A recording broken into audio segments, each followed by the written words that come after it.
for the next sessions. And I can call upon Ms.Idoteyin Ezirim for presenting the topic, applications of incidence patterns model in evaluating modes of HIV transmission in Nigeria. So I can call upon dear Ezirim. Hello. Hello, can you hear me? Yes, I can hear you. Please adjust the camera and share your screen. Your video is good and you are very audible now. Okay, your screen is sharing. Please hold on a minute. Okay, I got the screen. Please click on slideshow. Move the pointer to the first slide. Okay, very good. Carry on, please. Thank you so much. Okay, hello, and thank you so much for the opportunity to present this topic on application of incidence pattern model in modes of HIV transmission in Nigeria, findings and policy implications. Let me begin. Of course, my outline will go through the basic outline. I'll begin with an introduction, then go ahead to explain the methodology of this study, then the results, then the conclusion. On the introduction, I'll just like to say that estimates of new HIV infections are understanding where HIV new infections are occurring is very important for planning prevention of HIV. And that's because as long as we keep treating the infection and not actually stopping occurrence of new infection, we'll never get to a stage where we actually control the epidemic. So in this study, we try to use modeling to estimate where new infections, especially populations where new infections are occurring, so that we can actually focus prevention efforts in those populations. So this study used the IPM model. The IPM model is actually in full means the incidence pattern model. So I'll just want to 9. Nigeria used in the agency of the National Agency of the Control of AIDS has actually carried out this same study in 2009. But in 2009, the model that was applied in estimating new HIV infections in the population was the MOT model, and it was applied in 2009. Now, that model had some limitations, and one of the main limitations we had with that model when we applied it was that it was not able to, it measured a single point in time, so it wasn't able to tell us the contributions of different populations over time. Then also, the estimates of population sizes and behavior were not we're not able to impute our country figures on estimates of population sizes and behaviors. Most of the estimates in the model came with the model application.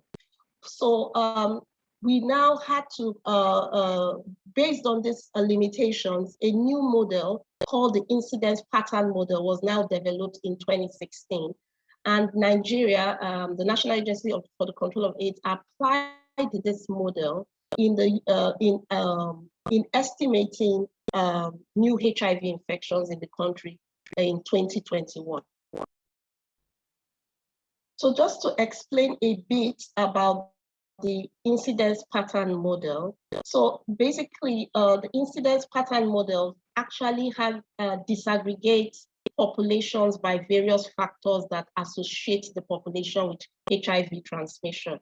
And established that HIV transmission is actually associated with sex, that is also associated with marital status, geographic location, circumcision status, status of ART status, that's the antiretroviral therapy treatment status, and risk behaviors in various populations. And the IPM model is actually able to disaggregate populations along these various risk factors. Also, a very key, very interesting aspect of the IPM is that we were able to impute our country studies, that our own country studies that actually had population estimates for various populations into the model. We're not using generic estimates already that were part of the model. So we're able to use results from various studies that we had in country in Nigeria and impute this data into the IPM model. Lastly, I just want to mention that the IPM model applies the Bayesian framework and uses that to estimate the distribution of new infection, and uses that estimate to match it with the best and the closest incidence data, and provides an estimate for HIV infection in the population. So, like I mentioned, one of the key things that was really exciting about the IPM model was the ability for us to put in Nigeria's specific data into this model to be able to estimate new infection. And some of the data that went into the model is the Nigerian AIDS Indicator Impact Surveys. It's called the NAIS survey that happened in 2018. The information on population size and characteristics and all the necessary indicators that were required for this estimation went into the IPM model using the NAIS data. Also, we were also able to put in into the model data from key population size estimates in the country. So Nigeria has actually population size estimate studies where Nigeria is able to say how many female sex workers are in the country, how many people who inject drugs are in the country, how many of these are very special populations that are very vulnerable to HIV/AIDS. And these key population size estimate studies were also imputed into the IPM model. Also, another study that went into the IPM model is the data from the IBBSS. IBBSS is actually a biological behavioral sentinel survey that focuses on very vulnerable populations like the female sex workers, men who have sex with men, people who inject drugs, and that are very, very important for HIV transmission. And this study provides prevalence, HIV prevalence within this population. It also explains risk behaviors that make this population continue to have a high prevalence of the infection. And all this data from these various studies were actually entered into the IPM model. So like I explained earlier, that the IPM model is able to analyze new infections across various populations. So I have tried to list out some of the populations here. So you find out that the IPM model will say, look at all groups and refers to adults between the age of 15 to 49 within these groups. So you have, I've itemized some of the groups here. We have female PWID meaning people who inject drugs, male persons who inject drugs, adult males and females, then MSMs, men who have sex with men, female sex workers. Then it also looks at groups like previously married females, that's women who were married but are now divorced or widowed. Then previously married males who were married but are now divorced or widowed or separated but are not circumcised. Then previously married men circumcised, never married females, never married males. So it actually really gives a breakdown of different categories of population groups within the within a community or within the setup. The IPM model looks at all these various groups and is able to say which of these groups actually we have a new HIV infections occurring in these groups the most. So the results. So after entering the data into this into the IPM model, these are the results that we obtained for Nigeria. If you look at the graph, I think it's pretty clear. You can see clearly the groups that are showing new infections in the groups. So you can see the spike in MSM. You can also see MSM, please, meaning men who have sex with men. So there's within that group. Then we have female sex workers having new infections within the female sex worker group. Then you can see that the very high bars are actually in never married females and never married males. Then the next very high bar is also in MTCT actually says mother to child transmission. So the new infections are actually occurring most in these groups between an infected mother transmitting HIV to her baby, between the never married group, both male and female, then also between the MSM and female sex worker group. That's where we have most of the new infections occurring. This is also a graph looking at it by state.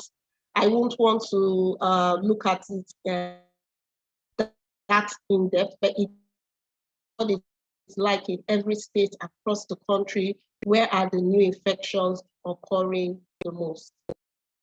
So I just want to say to summarize the results more clearly. So the IPM model demonstrated that never married females, never married males, female sex workers, men who have sex with men, these four population groups account for about 91% of all the new HIV infections among adults in Nigeria. So what's the implication of that for HIV programs? The implication of that for HIV programs is that it's important for us to focus prevention interventions for HIV within these population groups. It's important to understand where can we find these population groups, and how do we provide the necessary condoms, HIV testing, and all the other services that are important to prevent new infections within these groups. Also, the next result, like I mentioned, is for the key populations. In HIV programs, key populations are female sex workers, that's FSW, people who inject drugs, that's PWID, PWID, and men who have sex with men. Those make up our key populations in Nigeria. And this particular group are estimated to account for 12% of new infections. Now, although what's so interesting about this group is that this group just represents a very small percentage of the total population of the country. They're just less than 2%, but yet the new infection within this group is actually quite high, as amounting to 12% of new infections. Okay, so it also means that prevention programs have to focus on these groups and find a way to reach female sex workers and men who have sex with men, most especially, and ensure that HIV prevention services reach this particular group of people. Then last, but not the least, is, like I mentioned, child infection which is due to mother transmitting the HIV infection to her baby. And this represents 22 and accounts for 22% of HIV infections in the country. So obviously, there is to, if Nigeria is to actually be effective in preventing HIV infections, then putting programs in, especially in health facilities and the communities, is very essential to eliminating and controlling the epidemic. So in conclusion, so most new infections occur among never married men, and that age range is really between 19 to 31 years. Just to give you the age range too for the never married female, within 17 to 34 years. And I mentioned female sex workers, then MSMs, that's men who have sex with men, then children. Then across the states, the larger proportion of new infections generally occurred among never married individuals. So the thing is, so if we look at the age range that has been, the model has brought out for never married, you see that we're talking of young people, people falling within the age, for men 19 to 31, for females 17 to 34. So we cannot ignore HIV programs for adolescents in the country, HIV prevention programs for adolescents and young people. You're talking of people in school. You're talking of people, young people that are out of school. So these young people are very important for actually reducing new infections in the country. Then also the issue of mother is also very, very important, ensuring that that is that such issues are actually addressed in the country, where every mother who is HIV positive we're able to identify her, and she's able to get the necessary services that would help her prevent the transmission of the HIV infection from her baby, from herself to the baby. I will end here. Thank you so much for listening. Thank you so much, Ms.Idoteyin. It's a nice presentation on the topic of application of incidence patterns model in evaluating modes of HIV transmission in Nigeria. Dear participants, please raise a question in the chat box, as well as you can start polling for Ms.Idoteyin. That's also be enabled now. Please poll for the presentation done by Ms.Idoteyin. And Ms.Idoteyin, you have a first question. Across the state in Nigeria, which state has the highest incidence of HIV infections? Okay, I will just go back to the slide because that's the easiest place to see that. So this if just to explain that it's not the state with the highest infection, but the state with where the groups of the population groups are highest. So I'll just say that for the states that had never married females having very high never married female high new HIV infections, the state is Benue State. Benue State was really high. We had never married females and never married males contributing at least 79% of new infection in Benue State. Another state of interest is another state of interest will be River State, where we had males and never married males. The contribution of new infections in River State was just 10%. But when you look at the contribution of female sex workers in that state, it was very high, almost as high as 90%. So the question is not really which state had the highest number of new infections, but which population groups are driving new infections in that state, so that HIV programs can actually focus on those population groups. Thank you so much, Ms.Idoteyin. And you can share your email link in chat box so that if anybody having any queries, they can contact you. Thank you very much. Is there any question from the participant side? Please type the question in the chat box. Okay, Ms.Idoteyin, you have a question. Visa never married men, women, and MTCT having incidents over 20,000. For which year was this? Okay. You can see the same question in the chat box. Visa never married men, women, and MTCT having incidents over 20,000. For which year was this? Yes. Okay, this the model was done for 20. It was done in 2020. So and the results came out in 2021. So I would say I would be more comfortable to say the year we're looking at is the year 2021.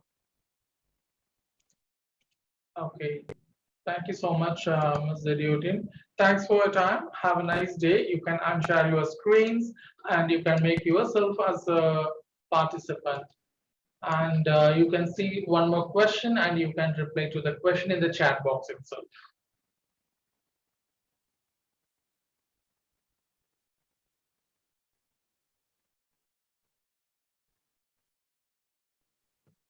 Ms.Idoteyin? Hello? Okay, so have you seen two more questions over there in the chat box? Oh, okay, yes, I think so. Since mother-child transmission is so high, what has Nigeria done to avail the ARV drugs to the pregnant mother? Okay, so I know that right now the agency for the control of AIDS, NACA, has been mandated to ensure that mother-to-child transmission is the most important, one of the most important issues that must be tackled in the country. So I don't know where that just like 3 weeks ago, there was a HIV trust fund that was launched in the country, which provided money from the private sector coming together to ensure that mother-to-child transmission is actually taken care of across the country. So the idea would be to have primary healthcare facilities across the country, have services, the drugs, the manpower that can provide and help these pregnant women to access FTCCs, and also to get traditional birth attendants, because in Nigeria there is this big issue with women not wanting to come and deliver in the facility, to get them also, the traditional birth attendants that work in the community, to be more involved in mother-to-child transmission services. So it's a lot is actually being planned ahead for to ensure that the country addresses mother-to-child transmission, and we're expecting that before the year rolls out, that before the year 2022 ends, a lot of these plans would have begun to be implemented, and with regards to reducing mother-to-child transmission of HIV in the country. Thank you so much. And we have another question. Are we to conclude that never married men or women are MARPS now? I don't think that's the conclusion. I think the conclusion is more like for such within that group, we need to do a lot of prevention messaging. We need to do a lot of condom messaging. We need to do a lot of HIV counseling and testing. So what that means is that not just neglecting that group without providing the necessary prevention services to that group is actually increasing new infection in the country. So it's not that being single puts you at risk. No, it's just that providing programs to that group is actually very, very essential. Thank you so much. And one more question. The pattern of new HIV infection you found out in your study, is it comparable to the pattern in other nations? Oh, definitely, yes. Very comparable. And although like with some nations, you would have that maybe you'd have the new infections being higher with a particular group or being lower with a particular group. But in all other nations of the country, these groups, these 4 groups that we have seen are very, very essential. It's just that the level of infection between them might be different and vary across country, but this group is really important across various nations of the world. Thank you so much for your time, Ms.Idoteyin. You answered all the questions which were received in the chat box as well as in the QA session. And you can change yourself as a participation, and you can be online until complete the day too. Thank you so much.